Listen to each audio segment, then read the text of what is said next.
Today is called Good Shepherd Sunday, and appropriately, this day is also the World Day of Prayer for Vocations.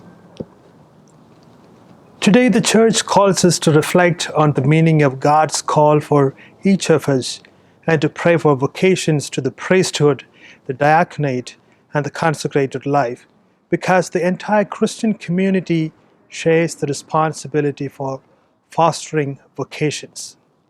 Both the Old and the New Testaments of today use the image of a shepherd and his flock to describe the unique relationship of God with Israel, Christ with Christians. In today's Gospel, two brief parables show us Jesus, the first as a selfless, caring shepherd who provides for his sheep protection and life itself, and the second as our unique gateway to eternal salvation. Most of us have seen the image of a shepherd carrying a little lamb around his shoulders, one of the favorite images of Christ in early Christian art, with a surprising meaning. When a lamb is fearful or overconfident, it constantly wanders away from the shepherd, putting itself in danger. When that keeps happening, a shepherd will sometimes purposely break one of its legs. Sounds cruel, right? He then puts the lamb around his neck and carries it to and from pasture for the couple of weeks while the leg heals. By that time, the little lamb has become attached to the shepherd and never again strays far from its master's protection and guidance. The image of the shepherd as the gate of the sheepfold is even more suggestive. In Palestine, shepherds often sleep in the opening of the sheepfold, just like you see in the picture.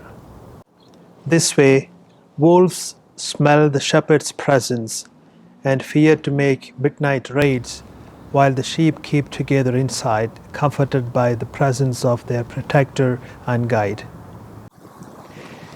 Years ago, a young mother was making her way across the hills of South Wales, carrying her tiny baby in her arms, when she was overtaken by a blinding blizzard. She never reached her destination, and when the blizzard had subsided, searchers found her body beneath a mound of snow.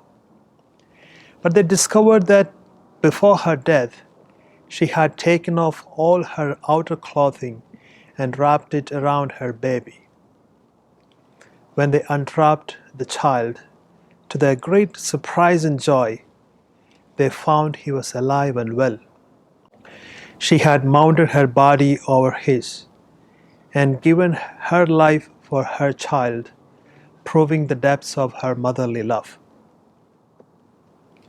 Years later, that child, David Lloyd George, grown to manhood, became Prime Minister of Great Britain and without doubt one of England's greatest statesmen. The Good Shepherd lays down his life for the sheep. Everyone who is entrusted with the care of others is a shepherd. Hence, pastors, parents, teachers, doctors, nurses, government officials, caregivers, and the like are all shepherds. We become good shepherds by loving those entrusted to us, praying for them, spending our time, talents, and blessings for their welfare, and guarding them from physical and spiritual dangers.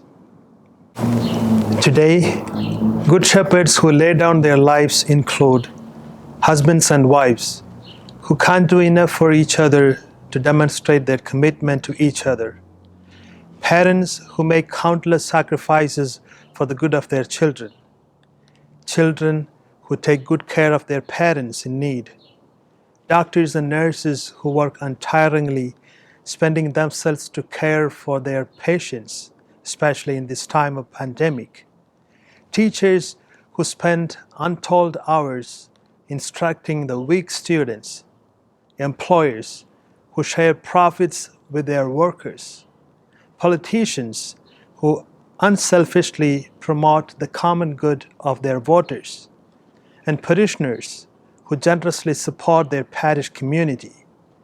They are all good shepherds. In short, if you are making sacrifices for the sake of others, whether it be with your time, talent, money, or health, you are a good shepherd. If you are the person who goes beyond your duty, going extra mile, you are a good shepherd. May Christ, the Good Shepherd, bless each one of us to become good shepherd like him. God doesn't bless us just to make us happy. He blesses us to make us a blessing.